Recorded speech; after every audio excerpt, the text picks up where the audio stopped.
Qui dit commerce international aujourd'hui évoque nécessairement le commerce digital. Quels sont aujourd'hui les défis du e-commerce, ses forces et ses faiblesses? Rencontre avec Marion Jensen, économiste en chef au Centre du commerce international, à l'occasion du dernier débat public du Club suisse de la presse. Du point de vue de l'entreprise et notamment des PME avec lesquelles nous travaillons beaucoup au CCI, l'e-commerce donne des nouvelles opportunités de traiter directement avec un acheteur, directement avec le consommateur qui peut être à l'étranger. Donc, ce donne des options tout à fait nouvelles et qui peuvent être formidables.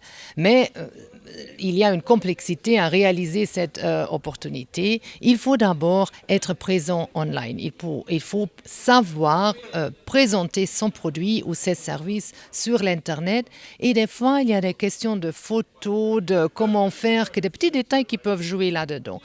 Et il faut aussi avoir la technologie et l'accès à l'Internet pour pouvoir se présenter sur Internet. Après, pour vendre, il faut pouvoir faire des transactions financières par Internet et si c'est pour des ventes internationales, par Internet à l'étranger. Donc, il y a toute une complexité du système financier qui peut entrer en jeu.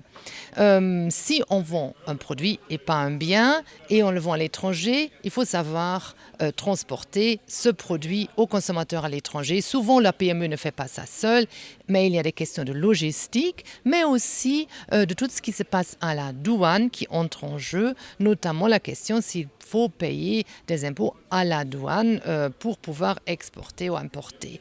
Et finalement, il faut aussi savoir quels sont les droits et obligations du consommateur de l'autre côté. Est-ce que, par exemple, le consommateur peut rendre le produit et l'argent doit être rendu si le consommateur n'est pas d'accord, n'aime pas le produit. Et là, il y a toute une nouvelle complexité qui entre en jeu concernant notamment la protection du consommateur.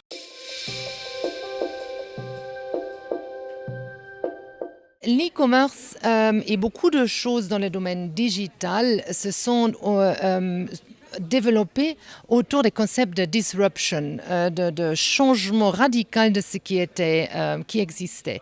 On a eu des changements technologiques, des nouveaux joueurs qui ont commencé à utiliser ces nouvelles technologies et puisque tout était nouveau, ils ont commencé à agir comme bien ça leur paraissait et ça leur a permis de prendre des importants parties du jeu et aussi à gagner pas mal d'argent.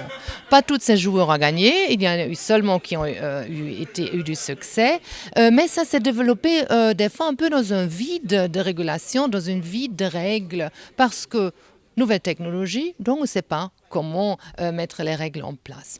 Comme dans beaucoup de domaines de la vie, si on est le premier et si on est peut-être le plus fort, on a après plus de facilité à déterminer les règles du jeu et nous sommes peut-être dans le domaine du commerce digital maintenant dans une situation où on se rend compte qu'il faut établir des règles, on se rend compte que ce serait bien que ces règles se parlent à travers les pays ou que peut-être ils sont les mêmes dans les différents pays, mais qu'il y a déjà des intérêts d'entreprises privées qui des fois sont très puissants en place et ces entreprises vont avoir une opinion sur les règles.